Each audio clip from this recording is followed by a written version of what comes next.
আমরা অনেক সময় চা পানে অভ্যস্ত। অনেকভাবে অনেক কারণে আমরা চা পান করি স্টিমুলেশনের জন্য, ক্লান্তি দূর করার জন্য। কিন্তু চা আমাদের কি কি উপকার করে জানেন? 20 হেলথ বেনিফিটস অফ টি। বিভিন্ন ধরনের যে চা আমরা খাই, গ্রিন টি, ব্ল্যাক টি, ওলং টি, হোয়াইট টি, ইয়েলো টি, এই যে পৃথিবী জুড়ে 5টা ভ্যারাইটির চা রয়েছে, আমরা যে বিভিন্ন চা পান করি, এর উপকারিতা জানলে অবাক হয়ে যাবেন। 20টি বিশেষ বিশেষ উপকারিতা আজকের ভিডিওতে আলোচনা করব। 1 নম্বর যে হেলথ বেনিফিট উপকারিতা রয়েছে, এতে প্রচুর অ্যান্টিঅক্সিডেন্ট রয়েছে, পলিফেনল রয়েছে। ক্যাটচিন বলে একটি পলিফেনল, যেটা আমাদের ইমিউনিটি বুস্ট করতে হেল্প করে, আমাদের রোগ প্রতিরোধ ক্ষমতা বাড়ায়, আমাদের স্টিমুলেশন দেয়, এনার্জি দেয়, যার ফলে আমরা চা পান করি। 2 নম্বর যে উপকারিতা বলবো, আমাদের ব্রেন ফাংশন ভালো রাখে চা। কেন না, চায়ের মধ্যে রয়েছে ক্যাফিন, তার সঙ্গে লিথিয়ানিন এবং ক্যাফিন থাকার জন্যে আমাদের ব্রেন ফাংশন খুব ভালো রাখে, মুড সুইং, আমাদের মধ্যে যে হতাশা, ডিপ্রেশন, এগুলোকে কাটাতে হেল্প করে। 3 নম্বর হচ্ছে ফ্যাট বার্ন করে, মেটাবলিজম বুস্ট করছে, যার ফলে আমাদের ফ্যাট বার্ন করে ওয়েট লসে হেল্প করে। 4 নম্বর হচ্ছে বিভিন্ন ধরনের অ্যান্টিঅক্সিডেন্ট থাকার জন্যে আমাদের ক্যান্সার প্রতিরোধ করে, বিভিন্ন ধরনের cancer, lung cancer, ovarian cancer, বিভিন্ন ধরনের ক্যান্সার প্রোটেক্ট করে। 5 নম্বর উপকারিতা হচ্ছে আমাদের যে বয়সকালে অ্যান্টি এজিং, বয়সটাকে ধরে রাখে, বৃদ্ধ হতে দেয় না। বয়সের সময় যে অ্যালঝাইমার্স, পার্কিনসন ডিজিজ, বিভিন্ন নার্ভাস সিস্টেমের ডিজিজ হয়, এগুলো হতে দেয় না যদি আপনি নিয়মিত চা পান করেন। চা এর 5 নম্বর উপকারিতা হচ্ছে ওরাল হেলথ। আমাদের যেমন সর্দি কাশি হলে, গলা ধরে গেলে আমরা নুন চা, লিকার চা, আদা চা পান করি, বিভিন্নভাবে আপনার ওরাল হেলথের জন্য উপকার করে।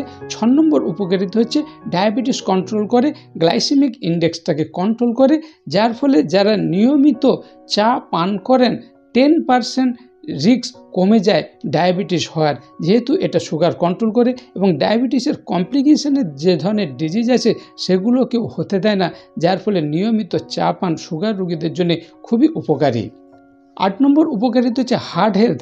আমাদের কার্ডিওভাস্কুলার সিস্টেমের বিভিন্ন ডিজিজকে প্রিভেন্ট করে, আমাদের হার্ট ভালো রাখে। কেন না, এটা ব্লাড প্রেশারকে কন্ট্রোল রাখে, ব্লাড কোলেস্টেরলটাকে কন্ট্রোল রাখে, যার ফলে আমাদের হার্টের জন্য খুবই উপকারী। চা পানের 9 নম্বর উপকারিতা হচ্ছে ওয়েট লস। এতে ক্যাটচিন বলে একটি অ্যান্টিঅক্সিডেন্ট রয়েছে, যেটা আমাদের ফ্যাট বার্ন করতে হেল্প করে। আপনি এক্সারসাইজের সময় যদি চা পান করেন, তাহলে আপনার ক্যালোরি বার্ন ভালো হবে। বিশেষ করে মায়েদের ক্ষেত্রে লোয়ার অ্যাবডোমেনের যে ওবেসিটি, সিজারের পরে যে লোয়ার অ্যাবডোমেন বেড়ে যাচ্ছে, অ্যাবডোমিনাল ওবেসিটিকে কন্ট্রোল করে। বিজ্ঞানীরা বলছেন যদি আপনি নিয়মিত চা পান করেন, 40% ওবেসিটি কন্ট্রোল হয়ে যাবে। তাই ওয়েট লসের জন্যে চা পান খুবই উপকারী। 10 নম্বর হচ্ছে প্রোডাক্টিভিটি। আমাদের এনার্জি বুস্ট করার জন্য আমাদের কাজকর্মে খুবই হেল্প করে, যার ফলে প্রোডাক্টিভিটি ক্ষমতাটা আমাদের বাড়িয়ে দেয়। 11 নম্বর হচ্ছে মেন্টাল হেলথ। আমাদের অ্যাংজাইটি, স্ট্রেস, ডিপ্রেশন, এগুলোকে কাটিয়ে দেয়, আমাদের মেন্টাল হেলথের জন্য খুবই উপকারী।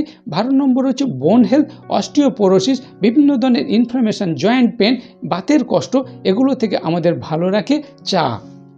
13 নম্বর হচ্ছে কোলেস্টেরল লেভেলকে কমাতে হেল্প করে। ব্যাড কোলেস্টেরল, এলডিএল, লো ডেনসিটি লাইপোপ্রোটিন, এটাকে কমিয়ে দেয়, যার ফলে যারা হাইপার কোলেস্টেরিমিয়া, হাইপার লিপিড প্রোফাইল, তাদের ক্ষেত্রে নিয়মিত চা খাওয়াটা খুবই উপকারী। হাইপার লিপিডিমিয়া কন্ট্রোল করে বলে। 14 নম্বর হচ্ছে স্ট্রোক প্রিভেন্ট করে। হাই প্রেশার থেকে যে আপনার স্ট্রোক হওয়ার সম্ভাবনা থাকে, সেটা হতে দেয় না।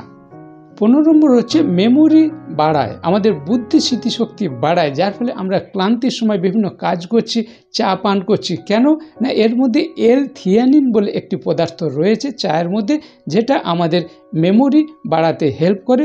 16 নম্বর হচ্ছে ইনফ্লামেশন। আমাদের যে বিভিন্ন ধরনের ইনফ্লামেশনের কারণে আমরা বিভিন্নভাবে কষ্ট পাই, ওয়েদার চেঞ্জ হয়েছে, সর্দি কাশি হয়ে যাচ্ছে, বিভিন্ন যে ইনফ্লামেশন, এটাকে প্রতিরোধ করে। চা পানের 17 নম্বর উপকারিতা হচ্ছে লিভার টক্সিসিটি। আপনার লিভার ভালো রাখে, অ্যাসিড অম্বল গ্যাস হতে দেয় না যদি আপনি চা পান করেন। 18 নম্বর উপকারিতা হচ্ছে স্টিমুল্যান্ট, এনার্জি বুস্ট করে। আপনার ক্লান্তি লাগছে, চা খেয়ে নিন, এনার্জি পেয়ে যাচ্ছেন। এই অভিজ্ঞতা আমাদের সবার রয়েছে। 19 নম্বর উপকারিতা হলো টিথ হেলথ, আমাদের দাঁতের জন্য খুবই উপকারী চা। 20 নম্বর হচ্ছে এত কিছু উপকার করে বলে বলা হয় লংজিভিটি, আমাদের লাইফ স্প্যান বাড়াতে হেল্প করে চা। আপনি যদি নিয়মিত চা পান করেন, পিওর যে চা আমরা পাই, গ্রিন টি, ব্ল্যাক টি, ওলন টি, ইয়েলো টি, হোয়াইট টি, খাঁটি চা যদি আপনি চা পাতা, চা ফুল, চায়ের কুঁড়ি থেকে পেতে থাকেন এবং নিয়মিত যদি পান করেন, আপনার পরমায়ু বেড়ে যাবে, বিভিন্ন রোগ প্রতিরোধ করার ক্ষমতা রয়েছে চা গাছ থেকে। যেহেতু এটা একটি উদ্ভিদ, বিভিন্ন আয়ুর্বেদিকে এতে মেডিসিন আকারে ব্যবহার করছে, এর মেডিসিনাল প্রপার্টি, কিউরেটিভ প্রপার্টি, যার ফলে এই গাছটি আমাদের খুবই উপকার করে। কিন্তু বন্ধুরা একটা বিষয় মনে রাখবেন, কোনো কিছুর অতিরিক্তটা ভালো না। আপনি নিয়মিত খান, অল্প করে খান, যেহেতু এতে ক্যাফিন রয়েছে, আপনি বেশি পরিমাণে খেলে আপনার ক্ষতি হতে পারে। তাই এ বিষয়ে এক্সপার্টের পরামর্শ নিয়ে আপনার পার্সোনাল ফিজিশিয়ানের সঙ্গে কনসাল্ট করে হেলথ প্রোভাইডার, ওয়েলনেস কোচের গাইড মেনে আপনি ব্যবহার করুন, খুব ভালো উপকার পাবেন। স্টে সেফ, স্টে হেলদি, সুস্থ থাকবেন, ভালো থাকবেন।